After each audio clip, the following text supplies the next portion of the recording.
देखिए, हमने जो जियोग्राफी की श्रृंखला स्टार्ट की है, आज उसी श्रृंखला को हम आगे बढ़ाते हुए भारत की नदियाँ पढ़ा रहे थे इंडियन जियोग्राफी में।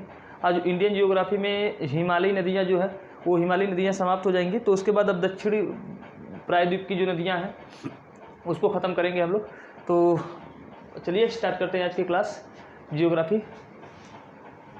देखिए, अब इधर हमने सिंधु नदी तंत्र ख़त्म कर लिया था, गंगा नदी तंत्र ख़त्म कर लिया है। आज हम लोग पढ़ेंगे ब्रह्मपुत्र नदी तंत्र। अगर पूछा जाए कि भारत में जितनी नदियाँ बहती हैं उन नदियों में सबसे लंबी नदी कौन है, तो ब्रह्मपुत्र नदी सबसे लंबी है। लेकिन पूर्ण रूप से भारत में नहीं बहती है। भारत में सबसे अधिक जो नदी लंबी है वो है गंगा, लेकिन ये ब्रह्मपुत्र जो है ये सबसे लंबी नदी है, लेकिन ये भारत में पूर्ण रूप से नहीं बहती है। ठीक है, तो ये आपको याद है। देखिए, जो ये निकलती है ब्रह्मपुत्र नदी, ये जो तिब्बत था, तिब्बत आज के समय में तो उस पर चाइना का अधिकार है, वहाँ पर ग्लेशियर है। ग्लेशियर का मतलब होता है कि जिसके चारों ओर बर्फ़ की पहाड़ियाँ जो होती हैं उन्हें कहा जाता है ग्लेशियर। उसे क्या कहता है? ग्लेशियर। वो बर्फ़ की पहाड़ियाँ जब पिघलती है तो उनमें से जो पानी होती है वो पानी जब छोटी छोटी धाराओं में आकर एक जगह मिलती है तो एक बड़ी सी नदी बनती है। उस नदी से ही उत्पन्न हुई कौन सी? ब्रह्मपुत्र नदी। और हमने बताया था कि सिंधु ब्रह्मपुत्र दोनों नदियाँ पहले एक ही नदी हुआ करती थी। पहले वो निकल के सीधे अरब सागर में आकर गिरा करती थी, लेकिन बाद में क्या हो गया, बीच में हिमालय जैसे जैसे उठता चला गया है तो यहाँ से ये जो पानी एक ही सीधे आया करती थी, लेकिन बाद में वो दो भागों में बढ़ गया, एक इधर चला गया और एक इधर चला गया। तो हिमालय को काट करके ये नदियाँ आई हैं ये ब्रह्मपुत्र। तो ब्रह्मपुत्र जिस जगह से, जिस ग्लेशियर से उत्पन्न होती है उस ग्लेशियर का नाम है चेमा युंगडुंग ग्लेशियर। कई बार पूछा है ये क्वेश्चन कि ब्रह्मपुत्र नदी जो है वो कहाँ से, किस ग्लेशियर से उत्पन्न होती है, तो चेमा युंगडुंग ग्लेशियर। इसी जगह, इसी के पास में एक जो झील आप लोगों ने सुना होगा, मानसरोवर झील। मानसरोवर झील भारत में जहाँ लोग, जो बहुत लोग जाते हैं यात्रा करने के लिए, अमरनाथ यात्रा, तो अमरनाथ यात्रा यही करने जाते हैं। यही कैलाश पर्वत है। कैलाश पर्वत वही जहाँ पर बाबा भोलेनाथ रहा करते हैं भारत में। यहीं पर जो मानसरोवर झील है, कहते हैं कि जिस व्यक्ति को कोढ़ हुआ रहता है, लेप्रोसी जानते हो कि बीमारी होती है कोढ़, जिसमें व्यक्तियों के हाथ पैर सब होते हैं सल के गिरने लगते हैं। या अगर आप लोगों ने एक मूवी देखी होगी नाचे नागिन गली गली, तो उसमें जो गद्दार विलन को जो दिखाया गया है कि वो उसके शरीर के जो पूरा अंग गिरने लगता है तो कहता है कि मैं मानसरोवर झील में नहाऊंगा, जो दिखाता है झील जिसमें का पानी चमकता है। तो यही है। भारत से बहुत से लोग जाते हैं यहाँ पर अमरनाथ यात्रा, जैसे इस्लाम धर्म के लोग जाते हैं मक्का में हज करने के लिए, तो भारत जो हिंदू कल्चर को फॉलो करते हैं वो व्यक्ति जाते हैं इसी जगह मानसरोवर झील में, यहाँ पर अमरनाथ यात्रा करने जाते हैं कि यहाँ पर बाबा भोलेनाथ रहते दर्शन हो जाएगा। इतनी अजीब भी बना है, मज़ेदार जगह है, जाना चाहिए घूमने फिरने। पहाड़ियों से होते हुए गंगा, जो ये हिमालय पर्वत है, बर्फ़ की पहाड़ियों से होते हुए लोग जाते हैं अमरनाथ यात्रा पर, बहुत से लोग जाते हैं। तो उसी जगह से ये नदी निकलती है। और जब ये गंगा नदी निकलती है तो चाइना में जानते हो कि वो चिंग चांग करते हैं, तो उसका नाम भी क्या रखेंगे? ब्रह्मपुत्र थोड़ी रखेंगे वो लोग इसका नाम। उसका नाम उन लोगों ने रखा है सांगपो। क्या नाम रखा है? सांगपो। मैं लिख देता हूँ यहाँ पर, सांगपो। तो जहाँ से ब्रह्मपुत्र नदी निकलती है उस नदी का नाम उन्होंने क्या रखा है? सांगपो। क्या नाम रखा है? सांगपो। और जब भारत में वो प्रवेश करती है, वो जो भारत में प्रवेश करती है उस जगह का नाम है नामचा बरवा। भारत में जहाँ से वो प्रवेश करती है उसका नाम क्या है? नामचा बरवा। ये जहाँ से हिमालय मुड़ी हुई है, जहाँ से हिमालय मुड़ी हुई उस जगह को कहते हैं नामचा बरवा। और वहाँ से अरुणाचल प्रदेश में क्या करती है? प्रवेश करती है। तो अरुणाचल प्रदेश जब देखेंगे आप तो यहाँ पर भी जो व्यक्ति होते हैं ना, उनके जो चेहरे के बना हुआ था 3 डायमेंशनल है, वो मंगोलाइड प्रकार के। तो इसीलिए चाइना कहता है कि ये हमारा हिस्सा है, ये अरुणाचल प्रदेश हमारा हिस्सा है। तो उनकी अपनी अलग नीति चलती है। तो जब अरुणाचल प्रदेश में ये आती है जो ब्रह्मपुत्र नदी, तो यहाँ पर इसे दिहांग के नाम से जाना जाता है। इसे किस नाम से जाना जाता है? दिहांग। तो जब उत्पन्न हुई तो सांगपो जब अरुणाचल प्रदेश में आया तो क्या कहा गया? इसे दिहांग। और किस जगह से प्रवेश किया गया? नामचा बरवा से। तो ये सब क्वेश्चन है, ये सब जो मैं जितने में बता रहा हूँ। अभी मैंने क्योंकि पीसीएस का करवाया तो आपको दिखाया था ना कि क्वेश्चन कैसे आया था, गंगा की कौन सी सहायक नदी थी। तो अगर ठीक से नहीं पढ़ा होगा जो व्यक्ति तो उसे क्वेश्चन आएगा तो समझ में नहीं आएगा। तो दिहांग नदी के नाम से इंडिया में प्रवेश करती है।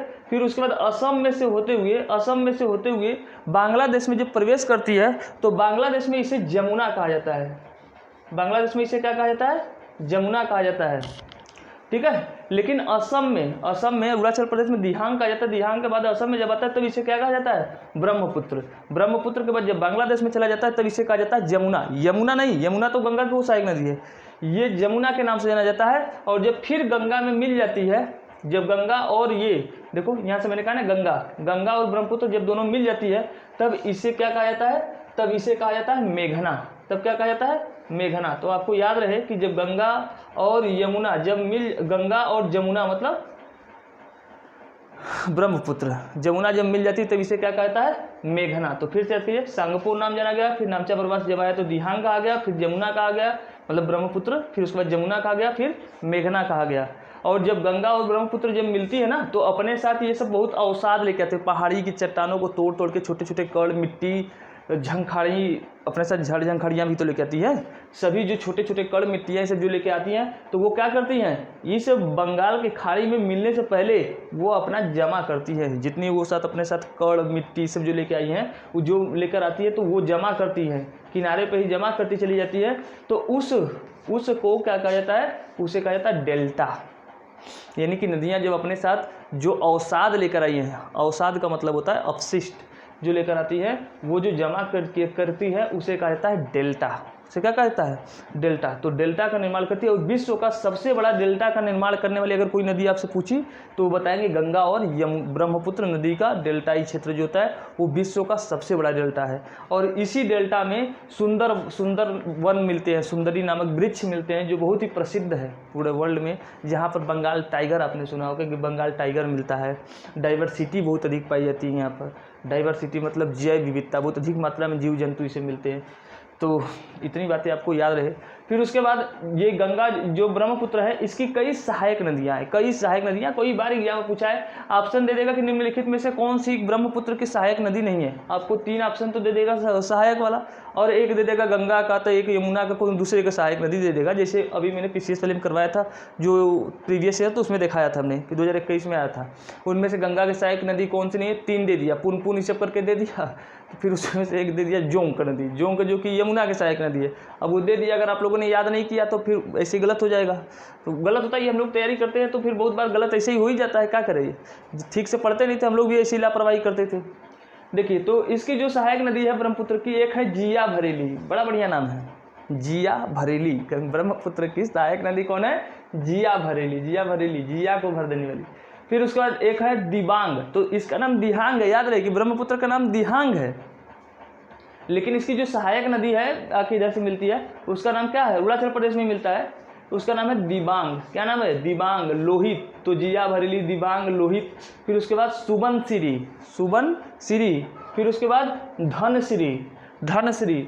फिर उसके बाद पुथीमारी, पुथुमारी भी कहते हैं, पुथीमारी भी कहते हैं। फिर मानस, मानस नेशनल पार्क भी सुना होगा असम में, तो उसका नाम मानस नेशनल पार्क इसीलिए रखा गया क्योंकि मानस नदी के तट पे है।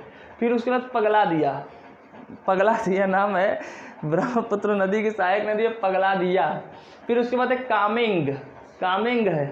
फिर उसके बाद एक तिस्ता, तिस्ता जो नदी नहीं है, पहले ये गंगा की सहायक नदी हुआ करती थी। इधर जो सिक्किम है, इस सिक्किम से निकलती है, पहले वो गंगा के सहायक नदी हुआ करती थी, लेकिन कई बहुत पुरानी नदी है तो इधर बाद में किसकी सहायक नदी हो गई, ब्रह्मपुत्र। इस बार PCS में पूछा था ये क्वेश्चन कि गंगा पहले, तिस्ता नदी पहले गंगा की सहायक नदी हुआ करती थी, फिर ब्रह्मपुत्र की सहायक नदी हो गई। तो ये कथन दिया था, कथन पहला था कि तिस्ता पहले गंगा की सहायक नदी थी, फिर दूसरा कथन था अब वो ब्रह्मपुत्र की सहायक नदी। तो दोनों कथन सही थे, बहुत लोगों ने पढ़ा जो नहीं होगा ना उसको नहीं समझ आएगा। तो पहले तिस्ता नदी, और ये जो निकलती है ना जेमू ग्लेशियर से निकलती है। तिस्ता नदी कहाँ से निकलती है, जेमू ग्लेशियर, सिक्किम में उपस्थित एक जेमू ग्लेशियर है।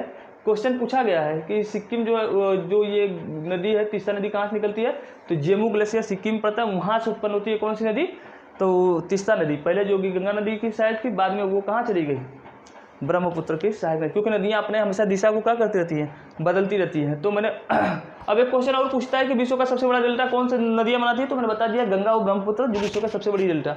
और एक क्वेश्चन पूछता है सबसे बड़ी नदी द्वीप। नदी द्वीप का मतलब होता है कि जैसे दो नदियां मान लीजिए कि ऐसे ऐसे एक नदी बह रहा है, एक ही नदी बह रहा है, बाद में आगे चलने के बाद इसकी 2 धाराओं में बढ़ जाता है। ये कितने धाराओं में बढ़ जाता है, 2 धाराओं में। जब 2 धाराओं में बढ़ जाएगा तो द्वीप जानते हैं कि एक ऐसा भूमि जिसका चारों ओर जल ही जल होता है, उसके चारों ओर क्या होता है, जल ही जल होता है, उसे क्या कहा जाता है, द्वीप। तो ब्रह्मपुत्र नदी इतनी चौड़ी नदी है कि इसके बीच में कुछ एरिया जो भूमि होता है उस पर ही व्यक्ति रहने लगे हैं।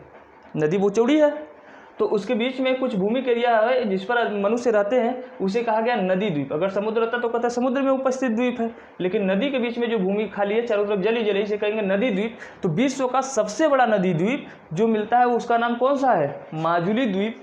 माजुली नदी द्वीप कौन सी नदी में मिलता है ये? तो ब्रह्मपुत्र नदी पे क्वेश्चन पूछा गया है कि विश्व की सबसे बड़ी जो नदी द्वीप है माजुली नदी द्वीप किस नदी पे मिलती है? तो ब्रह्मपुत्र नदी पे मिलती है। फिर एक और क्वेश्चन है बराक नदी, पूछा जाता है कि बराक नदी जो है, बराक नदी ये जो देख रहे हैं आप इंडिया मैप, तो यहाँ पर मिजोरम है, मिजोरम के बगल में पड़ता है मणिपुर, इसके ऊपर पड़ता है नागालैंड। तो ये जो मणिपुर है, इस मणिपुर से एक नदी निकलती है जिसका नाम है बराक नदी। ये बराक नदी मणिपुर से निकल के असम में से होते हुए, त्रिपुरा से होते हुए जाकर कहाँ मिल जाती है? मेघना में। मेघना कौन सी नदी है भाई? हमने बताया अभी कि गंगा और ब्रह्मपुत्र जब मिल जाती है तब इन्हें क्या कहता है? मेघना। तो मेघना में जाकर मिल जाती है कौन सी? ब्रह्मपुत्र नदी। तब ये मिल जाती है जाकर कौन नदी? जो मैंने बताया है अभी, ये लिखा है बराक नदी। बराक नदी जो है वो जाकर के मिल जाती है मेघना नदी में। ये क्वेश्चन आपको इतने जीके आपको याद रखने हैं। तो अब उत्तर भारत की लगभग जितनी नदियां हैं हिमालय से, उसमें से लगभग मैंने क्वेश्चन करवा दिए हैं। अब प्रायद्वीपीय भारत की नदियां हैं, इसमें 2 क्लास लगेंगे, एक तो अरब सागर में मिलने वाली और एक बंगाल खाड़ी में गिरने वाली। तो 2 वीडियो लगेगा, फिर उसके बाद नदी तंत्र के क्वेश्चन खत्म हो जाएंगे। फिर उसके बाद इस पर MCQ जैसे मैं करवा रहा हूँ प्रीवियस ईयर के पेपर। तो दिन में जो भी मैं क्वेश्चन आंसर बना रहा हूँ उस पर अपना आप आंसर देते चलिए, ताकि तैयारी ऐसे पढ़ते रहिए तो उससे पता चलेगा कि हाँ ये क्वेश्चन पूछे हैं, हम पढ़ाए हैं, और क्वेश्चन प्रीवियस ईयर एग्जाम जो हुए हैं उनमें से आया है। तो एक समय आएगा कि जब आप तैयार हो जाएंगे एकदम इतनी ज़बरदस्त तरीके से कि आप कोई भी एग्जाम का बस इंतजार करेंगे कि बस एग्जाम एक बार आ जाए तो लड़ाई कर ले, एकदम तैयार रहेंगे आप एकदम हथियार लेकर लड़ने भिड़ने के लिए। तो चलिए बस करते हैं। गुड नाइट सभी को, धन्यवाद, बाय।